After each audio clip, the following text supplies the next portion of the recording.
Hi everybody and welcome to session 3. Be sure that you check out the messages that are posted in the news feed. For example, prior to session 3 an announcement has been posted reminding you that you actually want to be posting when you're responding to your peers' blogs. Be sure you're responding on the Google community and not on their blogs. You could do either one, and a lot of you for the first session were responding on other people's blogs.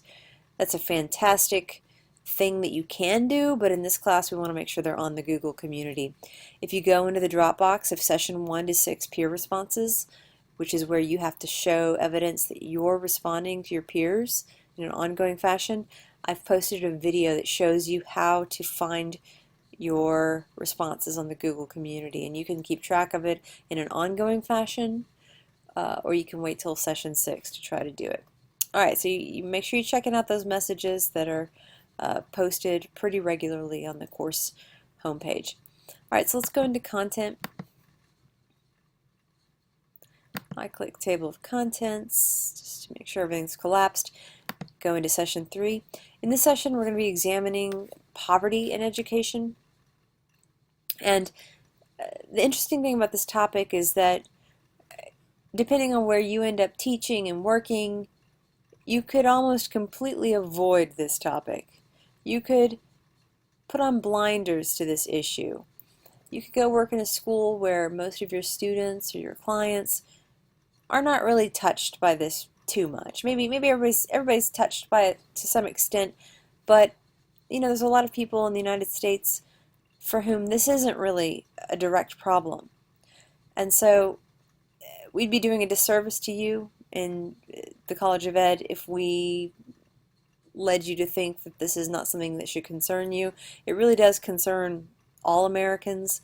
It concerns the future of our country, I would say. And even if you think you're going to end up in some posh school district, I challenge you to take a look at this issue, because this is a huge problem in an educational system where we claim to be democratic. We claim to try to provide an education to all kids in our country, and yet if you just look a little bit, you're going to see, and most of you are already aware of this because you've mentioned it in your first blog post this semester. I mean, that there's some real inequity in our system. So that's what we're going to look at this session.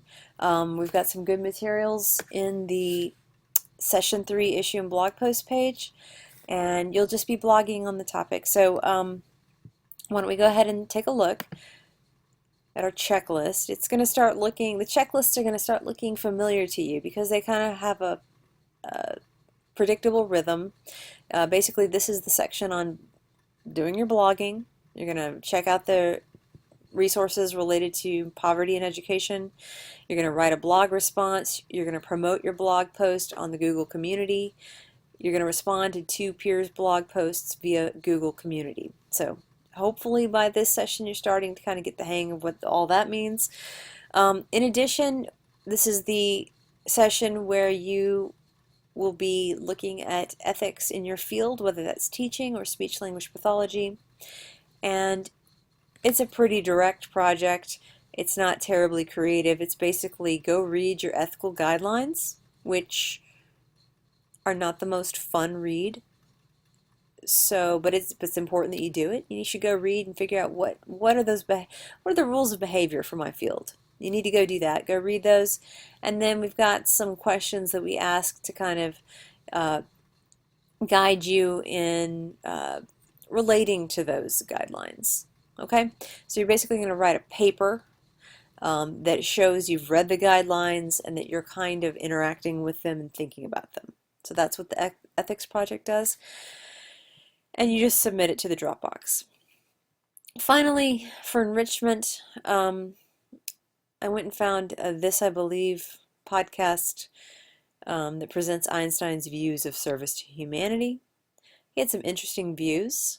I don't fully understand all of them. I need to go actually revisit this. I was kind of skimming through it and I was like, wow, that's really interesting, and I kind of forgot about this. And there was some reason why I put this in there.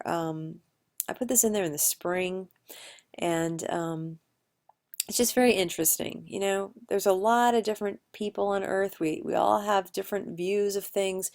I don't want you to ever think that, uh, you know, what I put in here, if I put in Einstein's views on something, that doesn't mean they're my views, okay? The point of this class is to look at a lot of different perspectives, and, you know, we live in the South, and a lot of folks have, uh, you know, a lot of my past students have had sort of conservative views, and sometimes folks think that if I post something in my class, that means that's what I believe or that's my leaning or whatever. But what I'm really just trying to do is put in a variety of perspectives. So it's very interesting perspective. You know, and I think service to humanity is an important topic. I think that that's a thread that runs through the fields that you guys seek to be certified in. That's being a teacher and being a speech language pathologist. Those are definitely service-oriented fields. So I hope you enjoy that if you take the time to do that, but it is enrichment and therefore optional. All right, so this is session 3. Hope you enjoy. Hope you don't get too depressed by education in our country and the problem of poverty, which is so very deep of a problem. You know, how do we solve it? I'm not really sure. But anyway, hope you enjoy. Let us know what you need, and we look forward to reading what you have to say about it.